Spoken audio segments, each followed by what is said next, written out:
అదే కాకుండా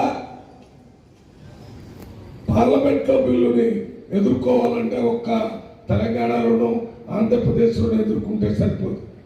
అందువల్ల ఆలోచించి ఫెడరేషన్ ఆఫ్ ఎలక్ట్రిసిటీ ఎంప్లాయీస్కి అనుబంధంగా ఉండి మొన్న మీరు వచ్చినప్పుడు ఇంతకుముందు జరిగిన మీటింగ్లో అన్ని రాష్ట్రాలకు సంబంధించిన నాయకులు ఇక్కడికి రావటం, అన్ని పార్టీలకు సంబంధించిన నాయకులు కూడా ఈ యూనియన్లో ఉండటం చాలా సంతోషం. ఎందుకంటే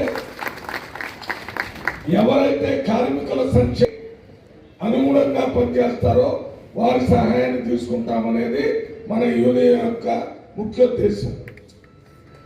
ఇక్కడ మీరు ఎవరికి అనుబంధంగా ఉంటారంటే కార్మికులకు అనుబంధంగా ఉంటారు. కాంగ్రెస్ పార్టీకి అనుబంధమా, సిపిఎం కా, సిపిఐ కా, బీజేపీ కా, టిఆర్ఎస్ బిఆర్ఎస్ కా, మేము ఎవరికి ఉంటాం, మేము కార్మికులకే అనుబంధం. ఎందుకని కొన్ని సందర్భాల్లో రాజకీయ పార్టీలు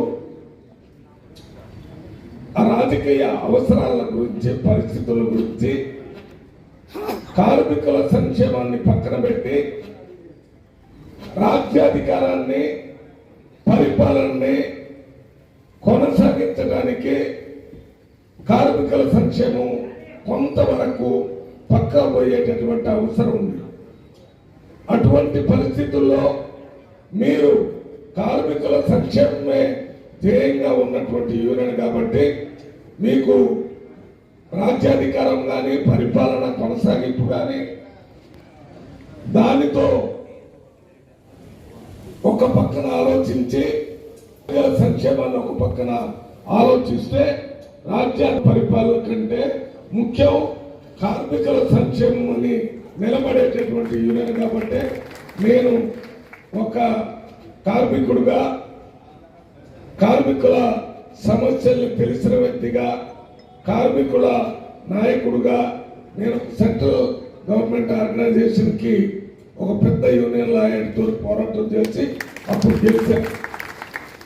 అదేది NMCL, దాన్ని ప్రైవేటైజ్ చేయాలని